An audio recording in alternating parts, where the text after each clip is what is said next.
बोल रही इस टाइम। मैं भी आप लोगों की तरह कभी स्टूडेंट था, वो शेयर करना चाहता हूँ। और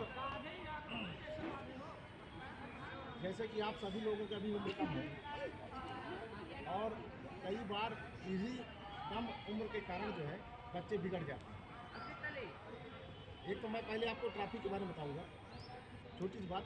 बच्चों, जहाँ भी आप जाते हैं सब दिन बाएं और दाएं का याद रखेंगे। अगर कुछ बच्चे साइकिल चलाते होंगे, जहाँ पे सिग्नल की बत्तियाँ जलती हैं, जब रेड हो जाए तो रुक जाएं, और क्योंकि उस समय और बहुत सी गाड़ियाँ रुकती हैं, और जब वो ग्रीन हो जाए तो चल दें। दाएँ बाएँ का जरूर ध्यान रखें कि पता चला आपने वो बत्ती बंद नहीं हुई और आपने चल दिया और आपका एक्सीडेंट हो गया। अगर कुछ बच्चे स्कूटर वगैरह चलाते हों, उसे 18 साल के पहले किसी बच्चे को गाड़ी नहीं चलाना चाहिए। फिर भी अगर कुछ बच्चे चलाते हों तो ये जरूर ध्यान रखें कि हेलमेट जरूर लगाएं। हेलमेट लगाने से अगर कभी एक्सीडेंट होता है तो सर पे चोट नहीं पहुंचती, और हेलमेट के साथ उसमें एक जो पट्टी होती है सेफ्टी, जैसे फंसा लेते हैं, उसको ध्यान रखना कि ऐसे नहीं पुलिस के डर के मारे जल्दीबाजी में कि पहले लोग क्या करते हैं कि टांगे रहें, जहाँ देखें कि पुलिस खड़ी है या ट्रैफिक आया तो ऊपर रख लिए। आप सभी लोग जो अगर स्कूटर चलाते हो, गाड़ी चलाते हो, ये ध्यान रखें कि पुलिस के डर के लिए नहीं, चालान के लिए नहीं, अपने ज़िंदगी के लिए हेलमेट लगाएं। क्योंकि पुलिस आपको एक बार हो सकता है छोड़ दे, चालान से बच जाएं, लेकिन जब एक्सीडेंट होता है ना, तो जब उसमें खून बह जाता है तो उसमें बहुत कम चांसेस रहते हैं, ऑपरेशन के बाद भी बचना बहुत मुश्किल पड़ जाता है। अगर कोई बच्चा बच भी जाता है तो बड़ी समस्या हो जाती है उसके लिए। तो हेलमेट जो बच्चे गाड़ी चलाते हैं ध्यान रखें, हेलमेट जरूर लगाएंगे, ठीक है। और हेलमेट अच्छी क्वालिटी का, कोई ऐसा नहीं कि सस्ता मत खरीद लिया 100-200 वाला, कोई अच्छी क्वालिटी का 1000-1200 पे जो भी मिलता हो, स्टील मतलब जो अच्छी कंपनी के होते हैं। मैं किसी का नाम नहीं लूँगा, लेकिन अपने पेरेंट्स को बोलें और प्रयास ये करें कि आप साइकिल वाइकिल से सफ़र करें, ज़्यादा अभी गाड़ी न चलाएं, ठीक है ना। क्योंकि 18 साल के पहले ड्राइविंग लाइसेंस बनना मुश्किल होता है, और उसके बाद अगर कोई घटना होती है तो परिवार के लिए मुश्किल हो जाता है जिनके नाम गाड़ी होती है। दूसरी बात ये, बच्चों अक्सर ये नई उम्र में बच्चे बिगड़ जाते हैं। नशा देखा देखी में, फिल्मों में या कुछ ऐसी जगहों पे नशा करने लगते हैं। तो जो बच्चे अगर गलत रास्तों पे हैं, मैं उनसे कोई खुलेआम संकल्प नहीं ले रहा हूँ, लेकिन वो मन में संकल्प करें कि आज के बाद वो गुटखा या जो भी नशा करते करेंगे नहीं। और यहाँ तक वो प्रयास करें कि उनके घर में अगर पेरेंट्स भी कोई नशा करते हैं तो उनको भी बताएं, समझाएं, संकोच ना करें, शर्माएं नहीं। अपने पिता को भी आप कह सकते हैं, जब अगर परिवार के बड़े बुजुर्ग भी गलत करें तो छोटों का हक बनता है कि वो उनको सही रास्ता बताएं। ये जरूरी नहीं कि हम पूरी तरह से सही हो, यानी कि परिवार के भी कई बार गलती करते हैं। तो आप समझदार हैं, ज़्यादातर छोटे बच्चों को तो बहुत, लेकिन जो 11वीं-12वीं के बच्चे हैं वो अपने पेरेंट्स को भी बता सकते हैं कि नशा नाश की जड़ है। और मैं एक चीज़ आप बता दूं, पूरे देश के वासी, हम सभी लोग देश के रक्षक हैं। जरूरी नहीं कि हम वर्दी पहने, सिविल में भी रक्षा करते हैं।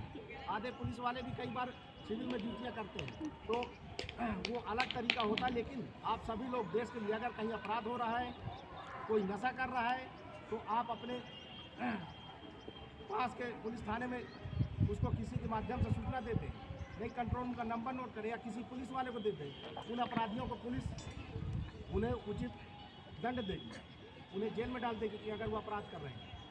तो आप सभी लोग रक्षक हैं। अगर कहीं पड़ोस में कोई लड़ाई कर रहा है, झगड़ा कर रहा है, तो भी आप पुलिस को सूचना दें। अगर आपको लगता है तो आप अपने टीचर, अपने प्रिंसिपल सर को स्कूल में भी बता सकते हैं, वो भी हमें सूचना दे सकते हैं।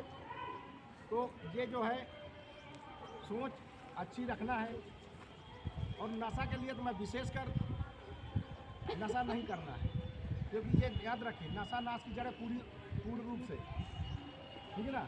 अगर कोई नशा करता है तो उसे जरूर टोक दें, भले वो हमारे पिता हो, भाई हो, चाचा हो, ताऊ हो। कई बार कुछ घरों में कुछ औरतें भी तम्बाकू वगैरह नशा करती हैं, उनको भी आप मना कर सकते हैं, बता सकते हैं, समझा सकते हैं। हो सकता है उनको समझना हो। तो आप लोगों को मैं इसलिए, और मोबाइल में वही चीज़ देखें जो पढ़ाई से संबंधित है। अनावश्यक मोबाइल में न लगे रहें 4-4 घंटे, क्योंकि मोबाइल से आंखें भी खराब होती हैं और कुछ चीज़ें, गलत चीज़ें देखने से हमारा जब व्यक्ति का दिमाग खराब होता है और वहीं से अपराध हो जाते हैं, ठीक है ना। बच्चियों, आप लोगों से भी निवेदन है, अगर आप लोगों को कभी लगता है कि हमारे साथ कुछ अनहोनी हो सकती है, या हमें कोई अंकल, तमाम रिश्तों में चाचा, दादा, मामा, फूफा होते हैं, गलत तरीके से टच करते हैं, तो आप अपने बिना डरे अपने माता पिता से बताएं, अपने गुरुजनों से बताएं, यहाँ बताएं। कोई आपको अगर लगता है कि हाँ हमें गलत हो रहा है, और किसी के झांसे में कई बार बच्चे कोई अनजान जगह पर मिला, लो बच्चे टॉफ़ी ले लो, चॉकलेट ले लो, हम तुम्हारे चाचा अंकल आप नहीं पहचानते हैं, आपके घर से उनका कोई संबंध नहीं है, उनके साथ जाने की जरूरत नहीं है। थोड़ी सी लालच, कई बार दुर्घटना हो जाती है, और फिर उसके बाद हमारे माता पिता, यानी बच्चों के माता पिता, वो बेचारे बहुत परेशान होते हैं। तो कई बार कई घटनाएं होती हैं, तो आपको लालच नहीं पड़ना है। अगर कभी घर से फोन आता है या किसी कारणवश कोई आता, तो जान पहचान वाला जब व्यक्ति आए तो अपने टीचर को बताएं कि सर ये हमारे अंकल हैं, इनका मोबाइल नंबर नोट करिए, हमें घर से बुलावा आया है। और घर से भी टीचर बात करेंगे तब आपको छोड़ेंगे। आपको ऐसे नहीं कि कोई आया कहा कहते हम आपको लिवाने आए तो आप चल दें, बिल्कुल जाने की जरूरत नहीं है। हो सकता है कल आप लोगों के साथ कोई अनहोनी हो जाए, कोई आपके खिलाफ साजिश रच रहा हो, कुछ घटना हो जाए। कई ऐसी घटनाएं हुई हैं। तो हमें बच्चों, हम सभी लोगों को सचेत रहना, बताना जरूर है, डरना नहीं है कि मम्मी से बताएंगे मम्मी डांटेंगी या हमारी टीचर मैम डांटेंगी, बिल्कुल नहीं डांटेंगी। आप बताइए ना कहते आपके साथ कुछ अगर शंका हो रही हो, किसी के साथ जाना नहीं है। और अगर कोई लग रहा है कि यहाँ आप कहीं सफ़र में हैं, गांव में हैं, घर में हैं, आपके पड़ोस में कुछ लग रहा है कि कुछ गलत होने वाला है, उसको भी आप सूचना पुलिस को दे सकते हैं, अपने टीचर को दीजिए, अपने मम्मी पापा को दीजिए। तो फ़ोन आज उपयोगिता है, लेकिन उसका दुरुपयोग ना करें। कई बच्चे ऐसे होते हैं कि माता पिता सो गए, अब पता चला कि वो आधी रात के मोबाइल पर लगे हुए हैं, गलत चीज़ें देख रहे हैं, और उससे वो गलत संगत में अपराध हो जाते हैं। और अगर आप लोगों का जो बच्चे बड़े हैं, छोटे बच्चे भी नहीं समझ पाएंगे, अगर आपका वेरिफिकेशन खराब हुआ ना, तो आगे नौकरियों में दिक्कत आ जाएगी, आप भविष्य में आपका चौपट हो जाएगा, फिर पश्चाताप करेंगे बात। इसलिए और सभी बच्चे भाई बहन के रूप में शिक्षा लें, एक दूसरे का सम्मान करें, गुरुजनों का सम्मान करें, अपने माता पिता का सम्मान करें, कि किसी को कोई अनावश्यक बात ना बोले कि उसके दिल को ठेस लगे। और कई बार छोटे छोटे बच्चे कुछ लड़ने लगते हैं, लड़ना झगड़ना नहीं है। अगर आप बड़े हैं, छोटे बच्चे ने कुछ कह दिया तो आप उसको समझाएं या उसे माफ़ कर दें, क्योंकि माफ़ करने वाला व्यक्ति सबसे बड़ा महान होता है। पशु पक्षियों पर भी दया करें। अगर आपके आस पास कहीं गाय जानवर टहल रहे हो, अगर आपको लगता है कि इनको पीने के लिए पानी की व्यवस्था नहीं है, तो उसे छोटे से घड़े या मटके में सुबह नल से पानी भर के रख दें, वो पानी पी लेगी। अगर आपके घर में, पहली बात तो खाना उतना थाली में ले, कहीं भी जाएं बर्बाद ना करें। अगर खाना बचता भी है तो उसे गाय किसी जानवर का दे दे, उसके काम में आ जाए, उसे डस्टबिन में ना फेंक। तो बच्चों, ये सब बातें छोटी छोटी बातें थी, ठीक है ना। खास तौर से नशा जिस उम्र में लोग बर्बाद होते हैं, यही उम्र है अभी आपको बनने की, समझने की। अगर आप 25 साल तक नहीं गलत रास्ते पे जाते हैं तो फिर गलत रास्ता नहीं हो पाता। अभी आप लोग अनजान होकर गलतियां कर जाते हैं, और कई बार उस गलतियों का भुगतान उसके माता पिता को बड़ी टेंशन के साथ, बड़े अफसोस के साथ भुगतना पड़ता है। और इसमें से ज़्यादातर बच्चे, जरूरी नहीं कि सब बड़े घरों से हों, सब मिडिल क्लास होंगे, कुछ के माँ बाप बेचारे मजदूरी करते हैं, किसी के छोटे मोटे धंधे करते हैं, छोटी मोटी नौकरियाँ करते हैं। आपको पैसे भी बचाना है, ये नहीं कि घर से पैसे अगर फीस के लिए दिए गए तो सीधे यहाँ पे जमा कर दें। और उसकी रसीद मम्मी पापा को वापस कर दो। ये क्या फीस लाए हैं, भरे हैं 4 दिन, कहीं गुम गया या उसमें से 10-25 रुपये आपने खर्चा कर लिया, तो यहाँ तो कम हो गया, यहाँ तो उतना पैसा जमा होगा जितना है। फिर उसके लिए कुछ गलत हो सकता है कि आप फिर घर में 2 दिन बाद बताएं। तो अगर घर से पैसे मिलते हैं फीस जमा करने के लिए, उनको टाइम से यहाँ जमा कर दें, क्योंकि आपकी टाइम से जमा की हुई फीस से स्कूल चलता है। अलग से कोई इसका संस्थान नहीं होता, से कहीं से आते हैं। तो आप सभी लोग बच्चे अपने परिवार से कहें कि हर महीने जो उसकी फीस है टाइम से जमा करें, ताकि यहाँ का भी मैनेजमेंट चलता रहे। लेकिन उस फीस को आपको गायब नहीं करना है। कई बार घर वाले नहीं आ पाते हैं, मान लीजिए हम जमा कर जाएँ, लेकिन हर आदमी नहीं आ पाता ना फीस जमा करने, ठीक है ना। तो फीस टाइम से जमा करें, उस पैसे का दुरुपयोग न करें। और एक चीज़ बता दें, पैसे की बड़ी कीमत होती है। पैसा इतनी कीमत है, हमारे माता पिता, बच्चों के माता पिता जो है ना, कितनी मेहनत से खाते पता है, दिन भर मेहनत मजदूरी करते हैं, तब जाके आप लोगों के लिए खाना के लिए, कपड़े के लिए, आप लोगों के फीस के लिए वो पैसा जुटा के आपका अपना पेट काट के फीस जमा करके आप लोगों को पढ़ाते हैं। उनका एक सपना होता है कि आप लोग पढ़ लिख कर एक अच्छे नागरिक बने, उन्हें भी आपका सहारा चाहिए। तो बच्चों, पैसे की कीमत समझिए और आपको पढ़ लिख के अच्छे नंबर में पास होना है। और एक चीज़ और बताते, ध्यान रखिएगा, फेल पास किसी के संपूर्ण जीवन की गारंटी नहीं है। कभी टेंशन मत करना। अगर किसी के नंबर भी कम हो जाए ना, कोई टेंशन करने की जरूरत नहीं है।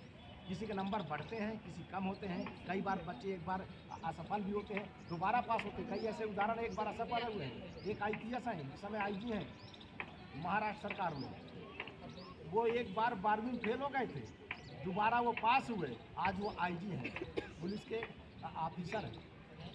तो ये भी ऐसे उदाहरण है। कई बार तो आपको घबराने की जरूरत नहीं कि एक बार फेल हो गए तो टेंशन, घर में रोए गाएँ, कुछ करने की जरूरत नहीं है। खुशी खुशी अगली बार स्वीकार करें कि हम दोबारा इसके अच्छे नंबर से पास होंगे, ठीक है ना। कई बार लोग समान नौकरियों में जाते हैं, 2-4 बार फेल होते हैं, और कई बार ऐसे उदाहरण आए कि फिर उससे अच्छी नौकरी, उससे अच्छा बिजनेस करते हैं। और ज़िंदगी में एक रास्ता बंद हो जाता है तो ईश्वर अपने आप दूसरा रास्ता खोल देता है। जब सुबह उठें, भगवान से प्रार्थना करें कि आज का दिन हमारा शुभ हो, आज का दिन मंगलकारी हो, माता पिता के पैर छुए, धरती माता के पैर छुए और आशीर्वाद दें। और जल्दी उठें, अपनी किताबें पढ़ें, जो आपको कल बताया गया था, सुबह का याद होता है। और उसके बाद टाइम से स्कूल आए। स्कूल ये नहीं कि वहाँ से आप चल दिए हैं, कहीं बाहर आप लेट लपेट कर रहे हैं, रुके हुए हैं, और यहाँ आए ना, घर वालों को पता चला तो पता नहीं चला कि आप स्कूल गए हैं। आपकी जिम्मेदारी बनती है कि आप स्कूल आएँ, स्कूल पढ़ें, गुरुजनों के जो मार्गदर्शन उसके आधार पर काम करें, टाइम से आएँ, टाइम से जाएँ, और ट्रैफिक नियमों का पूरी तरह पालन करें। जहाँ बाएँ मुड़ना है वहाँ बाएँ मुड़िए। ये ज़बरदस्ती नहीं कि मेरा घर पास में तो मुझे दाएँ मुड़ जाए, क्योंकि अगला व्यक्ति आएगा, एक्सीडेंट हो जाएगा, आपके हाथ पैर टूट जाए, कुछ घटना हो जाएगी, कष्ट आपको झेलना है, आपके परिवार को झेलना है। अगर किसी कारणवश आपको स्कूल नहीं आना है, कुछ प्रॉब्लम है, तो वहाँ से आवेदन भिजवा दें, या टीचर प्रिंसिपल सर को किसी को सूचना दे दें कि सर हमारे घर में ये कार्यक्रम है, या हमारा सर दर्द हो रहा, आपको ये प्रॉब्लम है, तो यहाँ वो अटेंडर वो अपना उनको जानकारी रहेगी। कई बच्चे ऐसे होते हैं 2-2, 4-4 दिन नहीं आते, यहाँ पता नहीं चलता। अभी कहीं की घटना की, केंद्रीय विद्यालय की, एक लड़का नहीं आ रहा था, उनका फ़ोन भी नहीं उठा रहे थे परिवार वाले, केंद्रीय विद्यालय के टीचरों को उसके घर जाना पड़ा। ये यही रीवा की घटना भी 1 आध महीने पहले की घटना है, उनको घर पर जाके पता करना पड़ा। तो अगर आप सूचना दिए होते, आखिर बताइए, वो टीचर गए, 2-2 टीचर जब मिलने गए, आखिर बच्चों की पढ़ाई क्लास में घंटों का। तो अगर आपके टीचर मान लीजिए आपको ढूंढने जाएँ या पता करने जाएँ, तो समय क्लास हो जाएगा, और आपके साथ उन बच्चों का भी 2 घंटे 1 घंटे का समय क्लास होगा जो उनको पीरियड पढ़ाना था। तो आप उन्हें, अपने टीचर को अगर नहीं आते हैं तो पेरेंट्स से बात करा दें कि आज तबीयत खराब है या कहीं जाना है, क्योंकि साल में 1-2 बार हर आदमी के काम पड़ ही जाता है। तो बच्चों, आप लोग नशा नहीं करेंगे, ध्यान रखिएगा।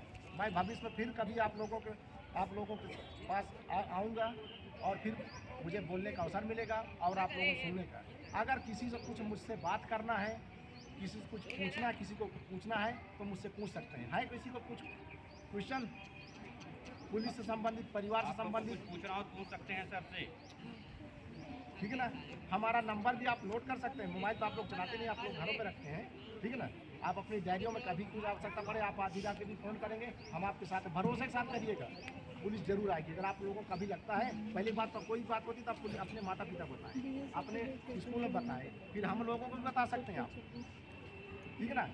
किसी कोई शंका हो, किसी कोई बात पूछे बता दें। मैं जब आप अगली बार आएंगे जी सर, हम लोग फीडबैक देंगे इस बच्चों का जी कि ये इनमें से कितने लोग आपकी कही हुई बात का पालन करेंगे। बहुत बढ़िया, अगर ये नहीं किए तो आप उचित कार्रवाई करेंगे। बिल्कुल बिल्कुल। बाल सुधार वाला तो चलते ही है सर, हम लोग फीडबैक देंगे। मैडम के लिए तालियां बजाएं मैडम।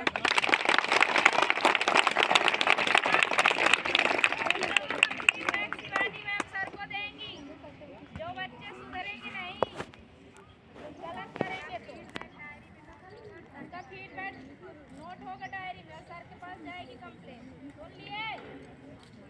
अगर कहीं भी आपको लगता है, सुनिए, मेरा नाम दीपक सिंह है, मैं यहीं पे पुलिस में हूँ, हवलदार के पद पे हूँ, और कभी आपको लगे तो आप बेझिझक अपने पेपर साथ, यहाँ नंबर है हमारा, और आपके थाने में कभी कोई कुछ लगता है, देख कोई संकोच करने, कोई करने की जरूरत नहीं